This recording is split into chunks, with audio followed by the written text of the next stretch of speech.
Perfect. Hi, welcome to the season finale of Game and Talk.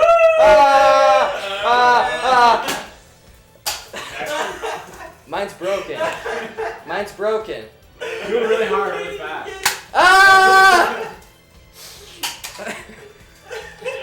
This is gonna be fun. Yay! Season finale of Game and Talk. Hi, I'm your host Daniel J. Collette, and joining me today is my good friend Lynne. Say hi. Okay, so today we're gonna be playing The House of the Dead 2, an arcade classic, re-released on the Sega Dreamcast. We'll be using the Dreamcast light guns to shoot at the TV. So while I'm setting up here, Lynne, why don't you introduce yourself to the audience? Tell us a little bit about yourself, where you're from. Anything? What you do. Yeah, I mean, whatever. Hi, I'm Lynne. Where I'm from? Yeah, it's too boring. I'm from Seattle originally. That's not boring at all. That's a nice place to be from. It's nice, yeah. I teach film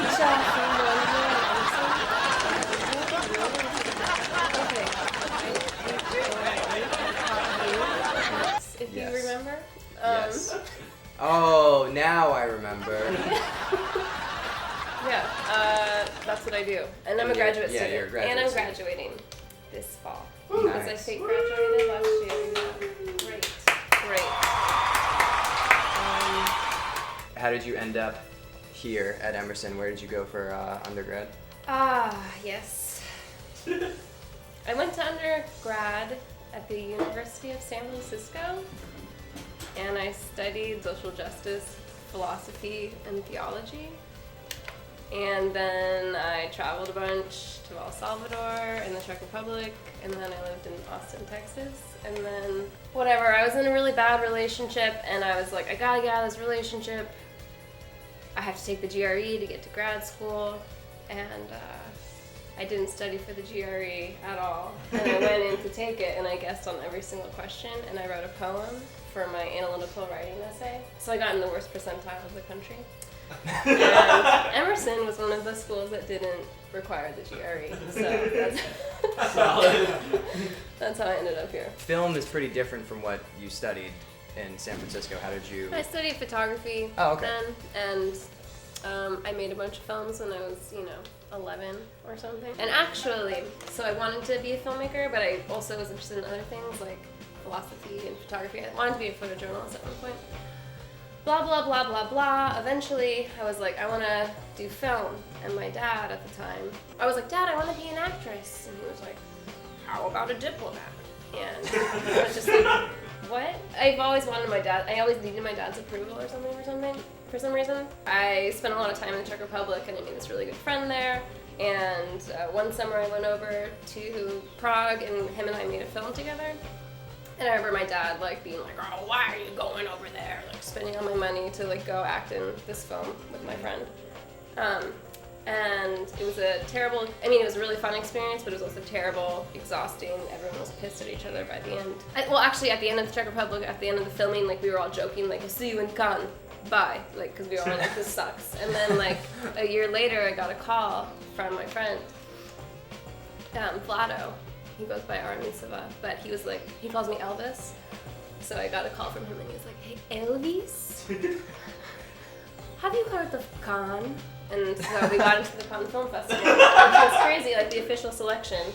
And That's incredible. But so we got into that, and then of course, I was like, hey, Dad, have you heard of the Cannes Film Festival? And he was like, yeah. So basically, I got his approval, after I got into the Cannes Film Festival. But then he was like, let's get you an agent, which didn't happen, and I'm glad for that. But regardless, I got his approval, and so, yeah, it's really nice to not feel like you're trying, you want to be doing something that you're not. Yeah. Kind of. Sam knows that feeling. Thanks. You fuck. No, say. Oh, god damn it. Okay. So, we're just gonna enjoy this thrilling story about some guys in the car. I can't turn the audio up too loud, but make sure you pay attention to the voice acting because it's insanely bad. What am I paying attention to? The voice acting, it's so bad, it's crazy. Okay, so we're just gonna take care of some of these zombies, yeah. So anything that looks like it's gonna hurt you, just shoot it. And when you run out of ammo like that, you just shoot off the screen. Is there a limit of bullets I can use? Well, yeah, you have to reload. Oh, shit. There you go. No, you're doing great. Okay. So, You're not supposed to kill those people. yeah, don't kill the innocent people. Only kill zombies. Good advice in general. It was just a statement. Don't kill the innocent. It's a really tense moment. So, Lynne, you're a little bit different than the other guests that I've had on the show because you're working professional. So what is it like? Instead of like, you're more of a working professional than like the scumbags I usually hang out with. Really? I don't know. So what's it like balancing that and being a grad student at the same time? Exhausting. Yeah, I bet. Yeah, but it's fine. I mean, the class I teach is really fun. And that class is Intro to Film Production. Yeah. So that's fun because basically, like, I've always been like trying to teach people about how to live life, and so now I get like, I can, your guys' these are so gross. Yeah, they want. Oh, they're just. They want your brain. Oops! Oh, don't shoot that child. I came real close. Maybe you can kill a kid. Yeah, you can straight up murder a child, and you lose points for it. When the chest gets blown open. Oh, you definitely just shot her. It's okay. She was probably gonna die anyway. Honestly, at least you just put her out of her misery. He's a trickster. Oh, it started. We both died. The button. Ah! Death! So, you're new to teaching. It's not something you've done before. How have you liked it so far? What's your first experience been like? It's great. I like it a lot. I try to like teach people like about life in general because I'm a big believer in like a certain way of living. You taught me about life. I didn't. Yes. Okay. Mission accomplished. So do you think that's something you're gonna like keep pursuing after you graduate? I mean, yeah, I'd like to. It's really competitive, though. I mean, it's really hard. Like, the whole, like, university educational system in this country is, like, super fucked up, so. But I would like to. I like teaching a lot. Because you get to have, if you're teaching something that you're interested in, it's great. Yeah, right? It makes cool. you smarter. You get to hang out with people. You get to. Like me. Yeah. Study stuff you're interested in. And you get the summers off, and you can make your own projects still. And it's not, to me, it's not hard because it's a little bit like performing. That's an interesting way of looking at it. Ooh, I just murdered that baby.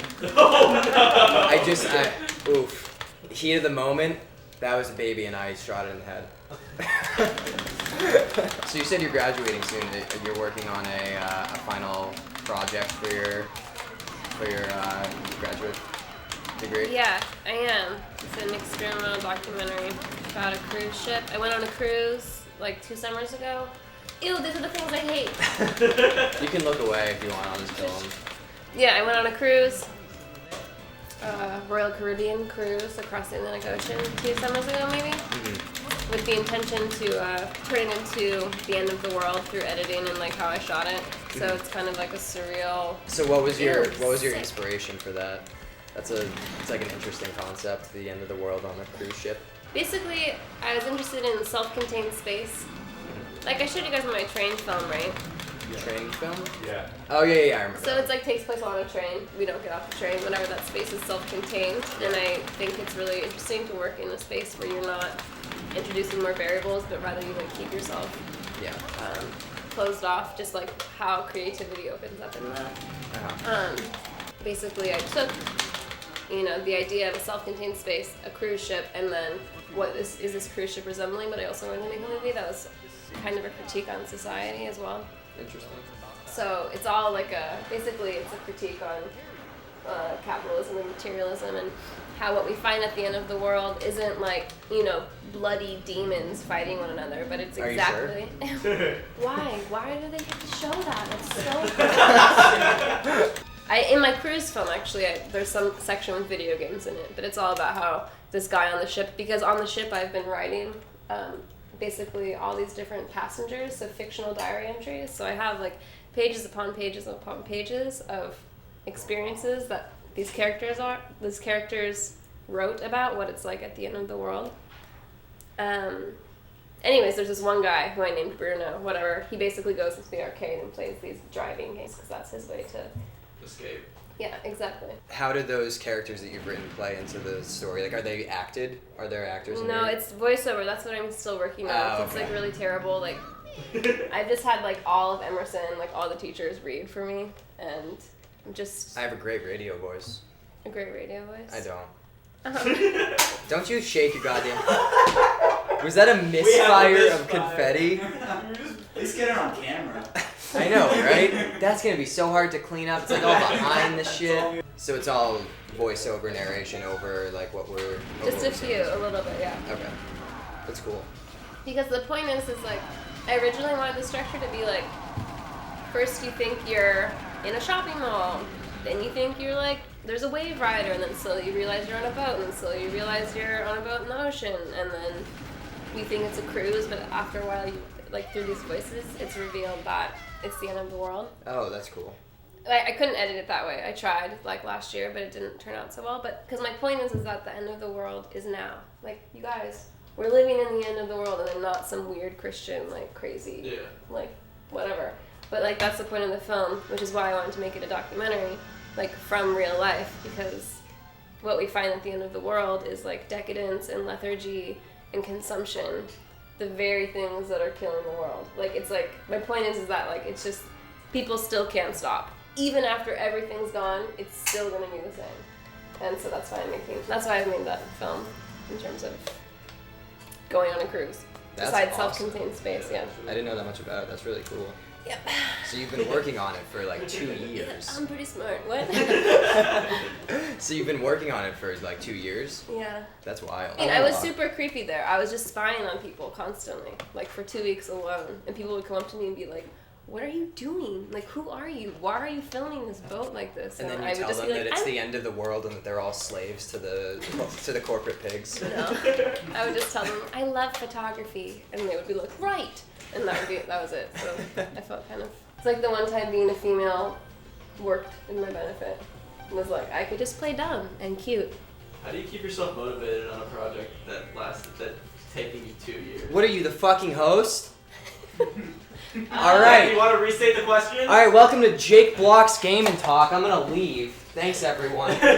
Jake, please help yourself to my chair. So how do you keep yourself motivated on a project that lasts for 2 years? It's not about keeping yourself. It just happens, you know. And I'm still not even finished. I'm screening on the 4th, but it's not even done. So there's more work to do. Basically, I work from my intuition. So like, I can tell when something's right. It's so weird. It's like you don't even know there's something in you that's like trying to come out, and then like as soon as things line up, you know, and you can move on. Does that make sense? It's weird, but so. A lot of people would have just been like, whatever, screw it. I'm done now, but I'm not. I have to make it good. I don't want this to be my last film, you know. Mm-hmm. I'm hoping I don't die soon. So. Me too. Yeah. But I'm hoping I don't die soon, and so I'm in debate. Like, I should just finish up like in a month, but part of me is like, well, what Are you if worried that you're gonna die in a month? I don't sleep because I'm thinking that I'm gonna get ALS in my hands. So I'm like trying to figure out if I have to go shoot around the world, like just go for a year or two, as much as I can, shoot everything. Do you get what I'm saying? I'm just trying to say, should I make the cruise movie as good as I can, even if it takes longer, or just be like, okay, it's pretty good, it's 95% there. But what if you and don't move on to the next project? What? Sorry, what if you don't get ALS? Then what? I'd be really happy, you know. But it's weird when you think about. Thinking about your mortality, how it liberates you to like be living as like honest and fully as you can. I think about it all the time. The short film that we've been working on is all about death. It's called Being Dead. We've been working on it for like 6 months. It's coming out soon. It'll be on the channel right here. Click here to watch it. Yeah, so it's all about death and wrestling with it in kind of a way that's more comedic, I guess. But like, yeah. It's something, I think we all think about it, is the point of what I'm trying to say. Mm-hmm.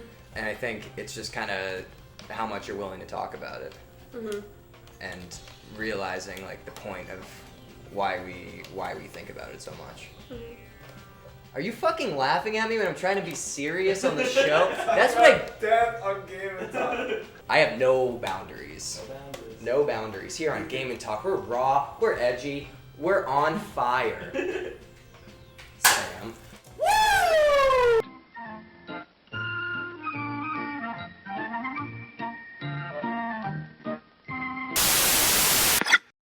Hi, we're back. One of our guns just shit the bed, so we're gonna take turns now. But anyway, so getting back to it, you teach analog film. Yes. How do you feel about that? It's great. It's great. What draws you to that over digital? People who aren't involved in film probably wouldn't really know like the difference between the two, but there is, and there's like it's an artistic choice to usually use analog. So is there like something that draws you to it more?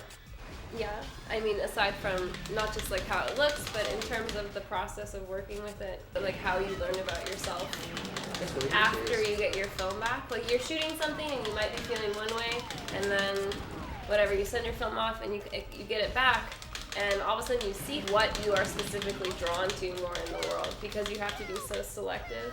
I think it kind of like furthers you almost, like it's pulling more specific strings out of you. Also, it's like if you are a big appreciator of light, it's far superior in terms of light quality. What is the name of that film, by the way? Are people going to be able to like watch that online? By the time I hope not. By the time this comes out, your film will probably be done. Maybe, I don't know. It sounds like it. Yeah, maybe. Yeah, it should be. I mean, I wanted to go to festivals. Like that's the goal. I don't think I can put it online. You can? Maybe. I think this is I might have copyright issues because I just like went on a cruise like and was shooting all these people. Oh, so you get their permission. Yeah, I had like all the logos and stuff taken out, but there's like one shot of a guy on a wakeboard. I mean, just it's ridiculous. Like they made fake waves on the cruise while we're over the ocean. Isn't that absurd? On my cruise, there was an ice skating rink and like ice skating. That's shows. kind of sick though. Is Come it? on. No. You didn't want to go ice skating on the ocean? No. That's crazy. Way too much energy, you know? So is there another place where people can check out your work? Like do you have other stuff online? Secret spots. What? Private spots. Okay. What? What does that mean? No, I don't. Okay. I just only for personal use. So you Not can't personal find use. Lynn. Don't try. She's unsearchable. That's what I'm going for. The government hates her. Well, what's next for you then after you finish this? What are you gonna keep teaching? Are you gonna stay in Boston? Do you have a plan? I told them I would teach in the fall, 2 classes, but it just depends on other stuff. I want to make this movie about a power plant in Fall River, and I'm editing actually a narrative film that I shot last summer about my friend who made the movie in the Cannes Film Festival. He actually died last summer randomly. Oh, I'm sorry. He just like had a seizure randomly and just died. That's awful. Yeah, crazy. So I'm editing a film about him and I, and shooting this power plant film. Is that a documentary? Is it? It's a narrative film. Okay, so there are actors playing you. Yeah. Okay. I should have played myself, but oh well.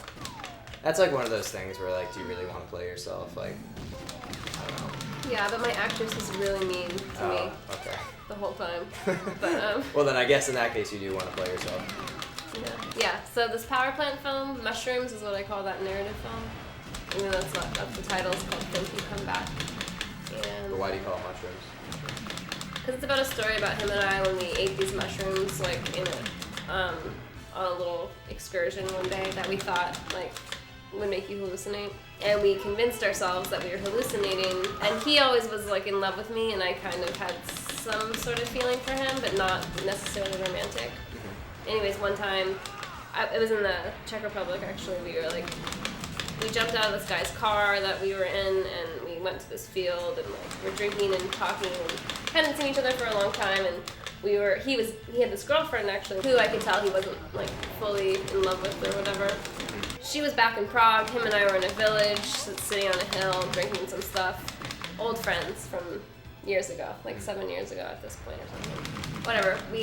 I went to go pee back in the field, and right next to my pee, I found some mushrooms. And wait, so you didn't even like buy them? Like you picked them off the ground? Yeah, and so you died from doing that. But listen, so but like you actually like can die from that. I know. But so he came over. I was like, look at these mushrooms, and he was like, oh. Hannah, his girlfriend at the time, was studying like botany and mushrooms and stuff, and he was like, oh, these are the ones that make you hallucinate. They're magic. So we like picked all the mushrooms and put them in this little cheese container to give to Hannah when we returned from our trip. She didn't even know that we were like in this town. She just thought we were like picking up furniture somewhere. Whatever. Anyways, we picked all the mushrooms and put them in this cup, and like, you know, after the cup was full, we were like, should we try? Okay, let's try. So we like ate them, whatever, and then we realized it was dark and we had to get back to Prague. So we like went down to the train station, and I was in the train station, walking around, like thinking I felt kind of high or something, but not really sure. And I saw... That was the feeling of your insides just rotting away. So I was like looking in some like vending machine, and I saw in the reflection of... Or no, I think there's a little mirror next to this vending machine. And I looked into the mirror, and all of a sudden I saw that my pupils were dilated. And I was like, oh shit, Flato, come here, like I think they work. So he came running over, and we like looked at each other, and I saw his pupils were dilated too. And I had a hat on at the time. And I was like, oh shit, they did. And I pulled my hat over my face. And then the next thing I know, he like, wait, why? I can't remember telling you this. Because I asked you why it's called mushrooms. Oh yeah, the next thing I know, he like lifted my hat up just like to my lips and then kissed me. And this is like the first and only time we ever kissed, even though he was like, he came to like San Francisco and like we knew each other for a long time, but then he kissed me. And I like kind of kissed him back, and then was like, whoa, weird, we're high. Anyways, we went back, finally like got on the train, like exhausted, ended up back in Prague. And when we got to his house, Hannah, his girlfriend, was there. And she was like, you know, like, what the fuck? But like talking in Slovak, so I couldn't understand, just like, what is you, like, where were you, basically? And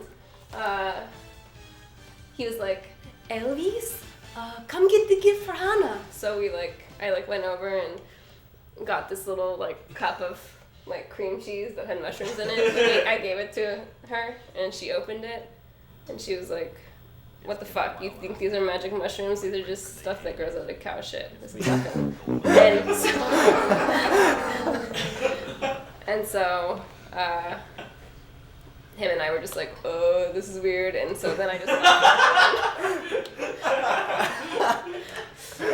just stayed like at my friend's house for the rest of the month instead, because I knew it was like, I don't know how I thought it was probably just dark in the room, unless my eyes were dilated, but. So yeah, that's why it's called mushrooms, but it's actually called Thank You, Come Back. But so I'm gonna start editing that. See, when I was making this show, I was like, oh, it'll be really cool. I'll bring on like all these interesting people.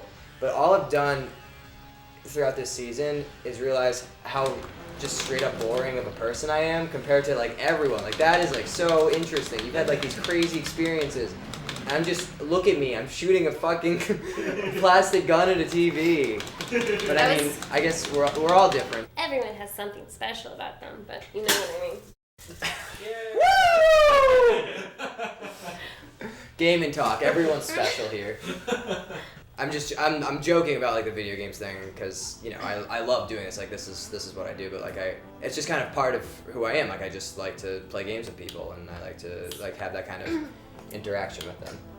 But so you do. The thing is that maybe that is what is interesting about you, is that you're interested in other people. You know, like there's plenty of people that they're not thinking like, oh, I haven't had these crazy experiences, but the fact that you're interested in talking to all these different people, that's definitely different than I don't know, tons of other individuals. Do you know what I'm Yeah, saying? that's true. Because it is So about. that's, you shouldn't talk crap about yourself, you know? Daniel's getting therapy right I know, this is crazy. Gaming therapy. This Sorry, is is nuts. it too serious? No, this is awesome. Should I talk This about is something like no, this is so cheese? great. This is so great. You can talk about cheese if you want, but yeah, I mean that's why this show exists. It's because the games are kind of like a secondary thing. It's not about them. It's more of just like an interesting thing to look at while I have a conversation with people. Yeah. And because it's something I'm passionate about, it's easy to be able to do that. Mm. But yeah, it's about the people. Like I have all these people that I've met in my time here, like you, that I think are really interesting and have these like experiences that I want to like share with other people. Mm-hmm. And so that's why I started the show. I didn't want to just like have two people like sitting down and just having a conversation. I think that would be fun to watch. So then I brought together like my interest in this and my interest in people, and so that's how this kind of came to be. Yeah. Cool. So yeah, that's a nice intro for Game and Talk at the end of the last episode. Now that you guys understand what we're doing here, now the party can really start. You're just trying to fill the empty void in your soul. Yeah, I guess Empty void of Game and inadequacy. Talk is me just filling the empty void in my soul. There we go. Problem solved. All right. Well, Alright. I died. So we explored this game. We had some great conversation. So I think that's all we have for today. But thank you, Lynn, for Thank joining you. us. Thanks It was a for pleasure. having me. It was a So pleasure. people can't find you anywhere online. Like there's nowhere that like. I hope not. No, okay. So I guess like I don't know, I'll put something here that you can click on and we'll like pretend like that's like a link to like Lynn's work. Sounds good. So yeah, thanks for joining us. Thanks for having me. It's been a great season. Sam is holding a fucking popper like to my head. Like I am being threatened by this man right now. Shoot it at me. I dare you. I dare you. Game and Talk season finale. Pull it. You won't. Not even Pussy. worth it. You won't. You won't. Come on. You won't. Come on. Pull it. Come on. Pull the trigger, Sam. Game and Talk. Ah! Before you go, in the tradition of our show, I'm gonna have you give our wall ornament Bear the Moose, who's up there, a kiss on the mouth before you leave. What? You're the first person to actually question it. Honestly, like, I say this at the end of every episode. Like, it's part of the show, I have everyone kiss Bear in the mouth. Everyone's like, okay, I'll just kiss Bear in the mouth now. Nice big smooch.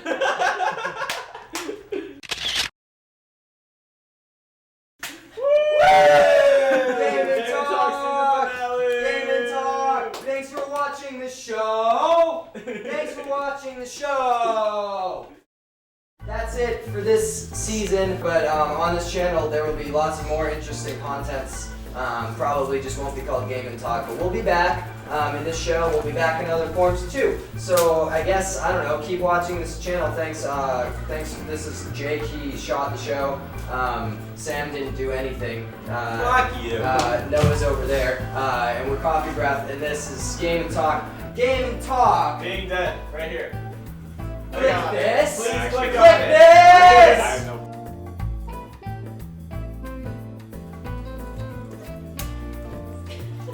Shit.